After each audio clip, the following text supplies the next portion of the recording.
parce qu'un élève, et encore une fois, enfin, ça doit être terrible pour l'enseignante, mais je veux dire, on a eu des cas, mais vraiment beaucoup plus spectaculaires. Ce qui se passe, de ce que je comprends, c'est qu'il y a dans certains établissements, effectivement, des situations plus aiguës. Et parfois, l'éducation nationale, comme à Toulouse, n'a pas répondu comme il le fallait aux préoccupations très concrètes des enseignants. Ça, oui.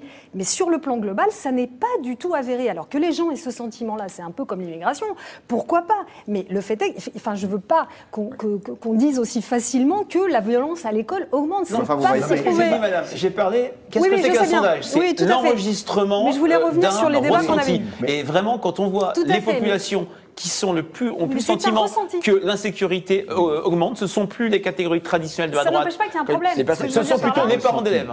C'est un ressenti. Alors, puisque distinguo, on parle de distinguo, je pense qu'on peut mettre un distinguo entre la violence, les actes de violence recensés comme tels, et l'incivilité au quotidien.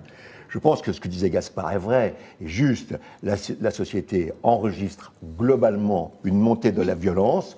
Les réseaux sociaux, d'ailleurs, accélèrent, puisqu'on le voit bien, ça donne une autorisation, puisque les groupes qui se retrouvent sur les réseaux sociaux s'autorisent à des pratiques de violence parce qu'ils sont autorisés par le fait de ne plus être seuls, et ça crée des situations d'incivilité dont les professeurs se plaignent. Donc, effectivement, faisons le distinguo entre violence et incivilité, mais dire qu'il n'y a pas un changement d'attitude en 10 ou 15 ans, voilà. C'est ça que je veux dire. Un mot sur la majorité pénale. Personne n'est pour l'abaissement de la majorité pénale à 16 ans autour de cette table. Moi, je suis clairement contre. Il y a déjà, comme vous le savez, des mineurs qui font l'objet de mesures de privation de liberté. N'oublions jamais, il y a parfois des mineurs de 15 ans, 16 ans qui sont en prison ou en centre éducatif fermé. Je ne vois pas ce que ça pourrait apporter de plus. Bon, ça n'a pas d'intérêt.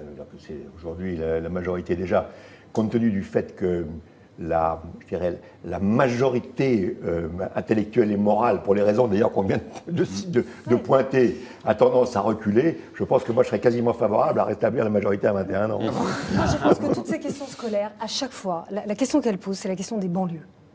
Ah, ça, c'est sûr. Bah oui, c'est ça. Oui, le vrai problème, il est là. Quand même, c'est le problème on majeur. ne passe pas sur le débat sur les banlieues, parce que sinon, franchement, parce que les violences c'est tellement récentes ont lieu passionnant. aussi dans des villes au cœur de Paris. Les affrontements de bandes, c'est dans Paris même. C'est vrai. Dans le 19e arrondissement de Paris. Et dans les villes petites et moyennes, il y a aussi une grande montée des incivilités. Merci à tous. Quelques commentaires de nos internautes à qui on va laisser le dernier mot. Nicole nous dit il faut remettre une vraie discipline en classe et ne pas accepter que les parents s'en prennent aux enseignants en cas de punition. Le président qui nous dit la droite ne rêve que d'uniformes et de sanctions, 3 petits points lourdes sous-entendus. Et voilà. Si je nous dis